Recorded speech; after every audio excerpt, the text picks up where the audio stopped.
Hello. Hello. It's very nice to be in your home. This place is gorgeous. Thank you for coming. Yeah. So, really, I have to start with your career. The fact that you've been doing Murdoch for 10 years, it must be an amazing feeling. I know you've said in many interviews about the fact that, most shows in Canada don't last that long. There's very few that have reached that milestone.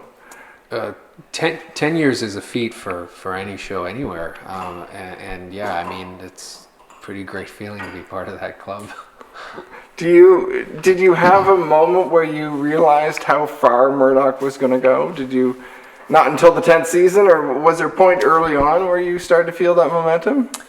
That's been the biggest part for me has been people sharing stories, about their families, and whether it's someone passing or someone that has passed and their favorite show and so on, and it sort of dawns on you just sort of how far into people's homes we actually go, how much a part of their lives we are.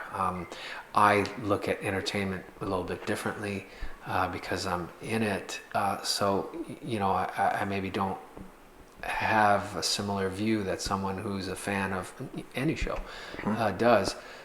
So it's something to be taken pretty seriously, and we're really privileged to be part of something that people watch and enjoy. Do you watch the shows? Do you watch the episodes when they air or anything like that? Not most of the time. I don't watch them. No, because I'm either filming, right, or you're fairly busy. Yeah. But yeah, at this point, the last couple of years, it's been kind of funny. The last couple of years, I've seen less of them than there's more that I haven't seen than right. I have seen. Do you have a hard time watching yourself, or is it really just time? It's really about time. Yeah. And also, I mean, I'm a fan of some other stuff. Right. So when I make time to sit down and watch television, I'm catching up on the shows that I'm a fan of. I really quite enjoy watching Murdoch because, I appreciate it from a different point of view. I remember, that day, and then this happened. And man, we couldn't keep a straight face during that scene. It was so hard to do. Or, the episodes that I've directed, I it's a sense of accomplishment to watch them and you're proud. And, or there's the odd moment where I wish I'd done that better.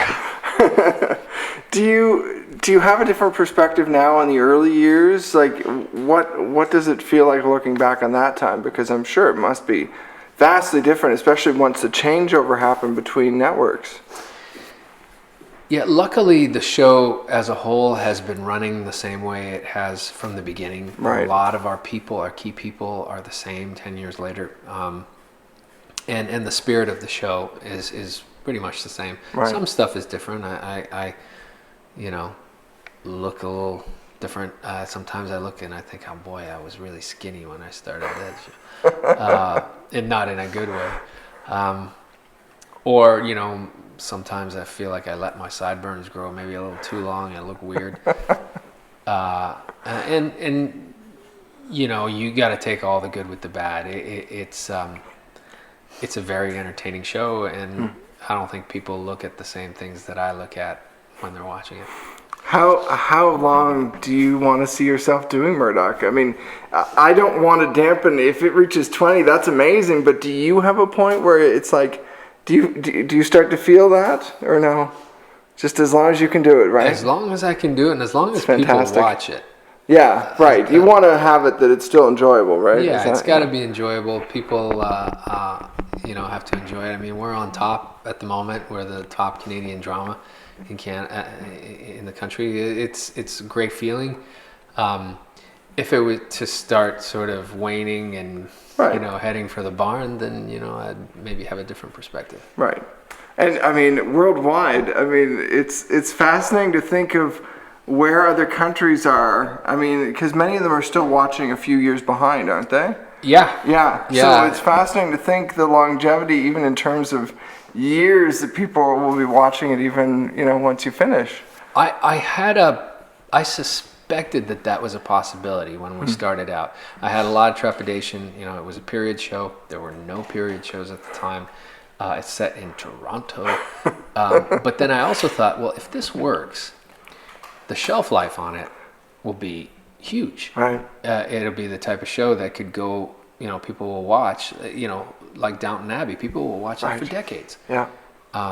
You know, it's a beloved time period. It's a format, it's a murder mystery format. People love that. You know, we've got romance, intrigue, historical characters. We've got all kinds of stuff. It could air for a long, long time. So smart business actor guy says, maybe I should stick with this. Did you ever have a point where you're like, maybe it's time to hang up the hat, or no? Has it always just been? We've had our ups and downs with broadcasters. Right. We had some really low points. Certainly hurts to be canceled. Right. Especially when our ratings were really high, in spite of not really being, you know, valued. Right. People were seeking us out and watching the show anyway. So that was a real low point, because, you know, each and every one of us on set just pouring blood, sweat, and tears into the show. Because, I mean, you know, a period show in 6.5 days with very little money just doesn't make itself. People worked really hard for years and years on the show and sacrificed a lot. There are people who work the 7 days a week in certain departments to make sure that everything runs smoothly. And they're not compensated for that, you know. So it was very, very difficult. And the same with, you know, a lot of the awards and the critics and things like that. Right. It's like, well, you know what, guys, I guess you don't. We must be making it look easy, because nobody out there is lining up to hand us awards, which is fine. But that is an interesting thing too. That you're right. I mean, sometimes when things look easy, people don't think about what goes into it, and I can certainly attest to watching some seasons and being very impressed with how smoothly you guys made the era look and things work. So I guess maybe, is there something to that? Do you wonder from back then? Absolutely. I think, you know, I look at somebody like Alex Rada, who has been doing our wardrobe since day one, who does absolute magic with next to no budget, you know? And the guy has worked himself into having to take a year off because he had open heart surgery. Oh my God. You know, like, and that's the guy that I wish there was, you know, a little box set of awards for. Same with, you know, art department, our props.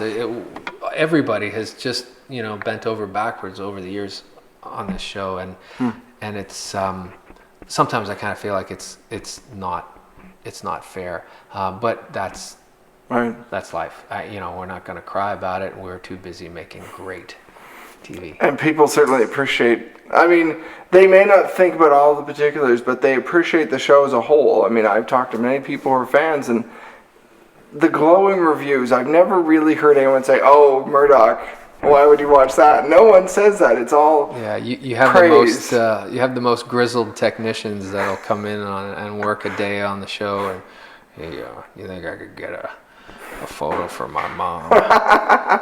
You know what I mean? That has never happened in my career. Right. You know, we either don't watch our own television shows in Canada, or we've always been apologetic for them. Right. It's kind of fun to be in a show that Canadians are invested in and really appreciate. Well, I mean, I'm sure I could talk to you forever about Murdoch, but what about you? What does the future look for you? Because obviously, do you have other interest in doing, you know, a range of other projects where you can fit them in? How does that work for you? Yeah, I stay pretty busy. I've noticed that. I guess the question is, how busy do you want to be? That's a tough thing. I mean, you know, for any performer, it's wise to always strike while the iron's hot and just make hay and all of those things. But at the same time, I'm the type of person that likes to work to play. So I have to find a balance, otherwise I start going a little crazy. Right. Murdoch's always been great for, you know, I'm able to work half the year on Murdoch. It's a tough stretch, about 7 months, and I have to try to maintain myself physically, Right. but also try not to burn out. It's gotten, some years was harder than others. Some summers are a lot hotter than others. That has a big impact. But because of having the rest of the year to do other things, that makes a big difference. And I think because of that, I'm able to experience other creative outlets and then come back fresh. Right. And that's great. But yeah, I like to work in order to be able to play, so I have to fit in some of the fun stuff that I like doing also, and hang out with the family and do normal stuff, have a routine that doesn't Right. only include being inside a big dark box and eating and sleeping. Do you have a goal, a project that you haven't been able to get to yet that you're hoping will come about in the next few years? Yeah. Well, we have several. My wife Chantal is a writer. She has several different concepts cooking. I've also recently I've secured the rights to a series of books that we want to develop that were written by Michael Januska, and they're sort of post World War One, Prohibition era along the border cities of Canada. Wow. So we want to develop that into a show, and I think it would lend itself beautifully to a show here in Canada. So working on that. That's amazing. Long. Because there's such a rich story there. It's amazing how many people don't realize how much came out of that era. Absolutely. It's stunning. In terms of Canada and the U.S., there's a lot of stuff that happened in the States because of it, obviously, too. It shaped a lot of where we are now Right. as a country and as a neighbor to the U.S., and also our sort of ongoing good relationship. And it's, Fascinating. Well, the last thing I want to ask is really, where do you want to see Murdoch in let's say 2 years? oh wow. What do you think the future looks like for him further down the road? Well, I don't know. He's gotten to do a lot of stuff. He's traveled. He's gotten married. What do you do? I think you're going to have to start ripping him apart a little bit to Right. keep things interesting. So that's some of what we've been discussing, and there's nothing solid. I don't know anything concrete, but it sounds like things are getting shaken up a little bit for our characters. Awesome. Well, thank you very much. Thank you.